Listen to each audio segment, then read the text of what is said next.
அவரை மருத்துவ பரிசோதனைக்கு உட்படுத்த வேண்டும்.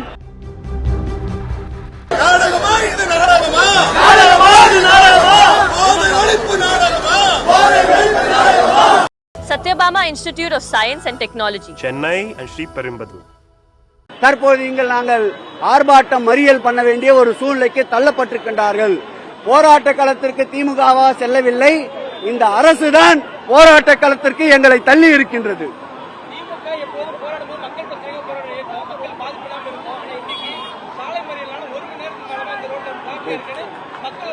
இதுவும் மக்களுக்காகத்தான் நாங்கள் போராடி கொண்டிருக்கின்றோம். முதல்வர் வருகின்ற பொழுது சாலையிலே ஏற்படுகின்ற போக்குவரத்து நெரிசலை விட, கரூரிலே ஏற்பட்ட சம்பவத்திற்கு 41 உயிர்கள் பலியானதை விட இது ஒன்றும் பெரியதல்ல. தமிழ்நாட்டினுடைய மனித வளம் காக்க, தமிழ்நாட்டினுடைய போதை கலாச்சாரம் ஒழிக்கப்பட, தமிழகத்திலே இருக்கின்ற அமைச்சரவையிலே இருக்கின்ற ஒரு அமைச்சரே போதை பழக்கத்திற்கு ஆளாகின்றார். கடந்த 2 நாட்களுக்கு முன்பு மாரத்தான் ஓடியதில் என்ன பலன்? தன்னுடைய அமைச்சரவையிலே இருக்கின்ற போதை ஆசாமிகளுக்கு அறிவுரை சொல்ல இயலாத முதல்வர் போதை ஒழிப்பிற்காக ஓட்டப்பந்தயம் நடத்தி என்ன பலன்? அதற்காகத்தான் மக்களுடைய விழிப்புணர்வுக்கு இந்த கண்டன ஆர்ப்பாட்டம். இதுவும் மக்களுக்கு தொந்தரவு செய்வதற்காக அல்ல. நாங்கள் கேட்ட இடத்தில் முறையாக அனுமதித்திருந்தால், அங்கேயே கூட இது போல அனுமதித்திருந்தால் ஒரு கோஷம் போட்டு கலைந்து சென்றிருப்போம்.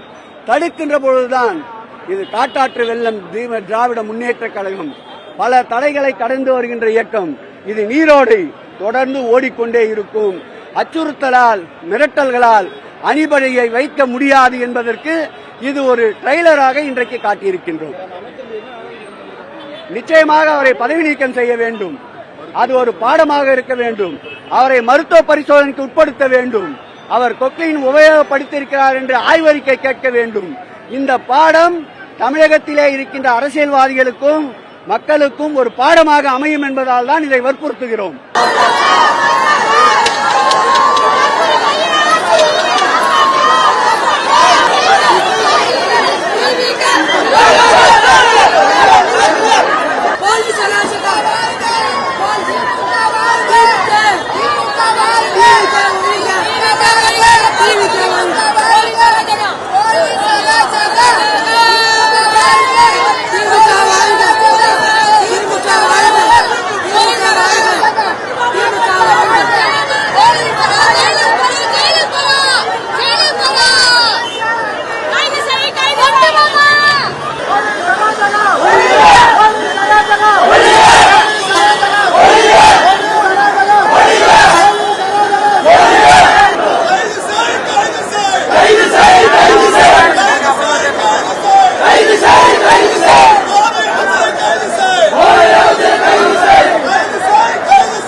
Satyabama Institute of Science and Technology, Chennai and Sriperumbudur.